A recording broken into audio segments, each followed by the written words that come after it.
Welcome to my channel మీ లక్ష్మీస్ ముచ్చట్లు. నేను మీ లక్ష్మీ నరేంద్ర. ఈరోజు ముచ్చట్లు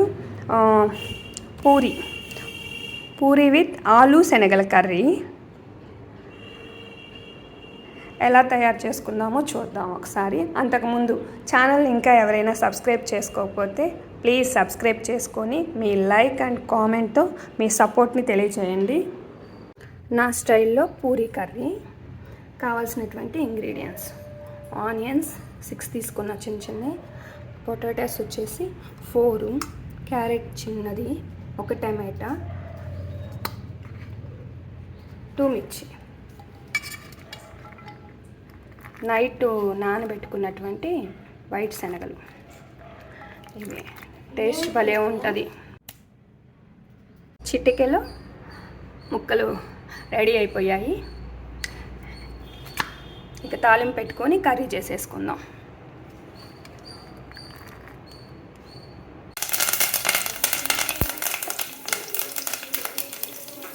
పసుపు నాకు తాలింపులో వేయటం అలవాటు. చక్కగా ముక్కలకి బాగా స్ప్రెడ్ అవుతాయి.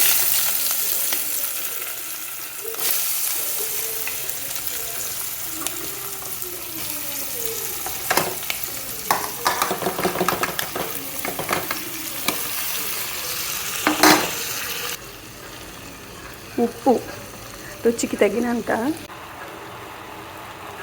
ఈ వాటర్ కూడా పోసేసుకున్నాం. ఇది శనగలు నైట్ నానబెట్టిన వాటర్ కదా, బలం అవి కూడా.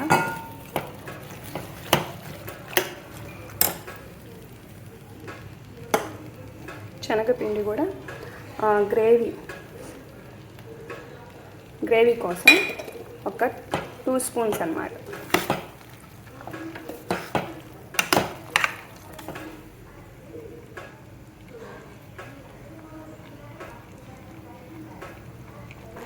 పెప్పర్, కారం వేయకుండా 2 పచ్చిమిరకాయలు వేసాను కదా, ఈ పెప్పర్, ఈ కారం సరిపోతుంది. ఇంకా ఇంకొన్ని వాటర్ యాడ్ చేసేసుకొని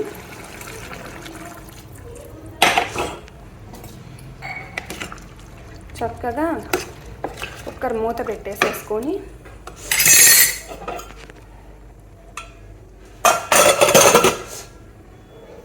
3 విజిల్స్ రానిద్దాం.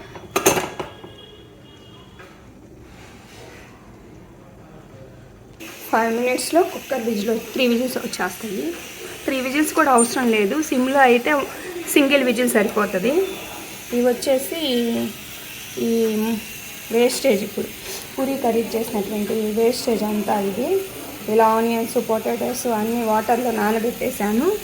ఇవి ఈవినింగ్ గులాబీ మొక్కకి ఇస్తాను. ఈవినింగ్కి బాగా దీనిలో సారం అంతా దిగిపోయింది. తినేద్దాం. చాలా చూస్తుంటేనే భలే టెంప్టింగ్గా ఉంది కర్రీ కూడా. పూరి వచ్చి కొంచెం బ్లాక్గా ఉండడానికి కారణం ఏంటంటే జొన్నపిండి అనేది కొంచెం ఎక్కువే మిక్స్ చేశాను నేను. జొన్నపిండి వేస్తే చక్కగా శ్రీవారు కూడా తింటారనమాట. అచ్చంగా గోధుమ పిండి అంటే తను అంత లైక్ చేయరు. సో అందుకే జొన్నపిండి మిక్స్ చేశాను. చాలా చక్కగా వచ్చినాయి. టేస్ట్తో పాటు జొన్నలు కూడా ఉన్నాయి కాబట్టి మంచి బలం కూడా. సో మీరు కూడా ఇలానే ట్రై చేయండి. చక్కగా సింపుల్ రెసిపీ అన్నమాట ఇది.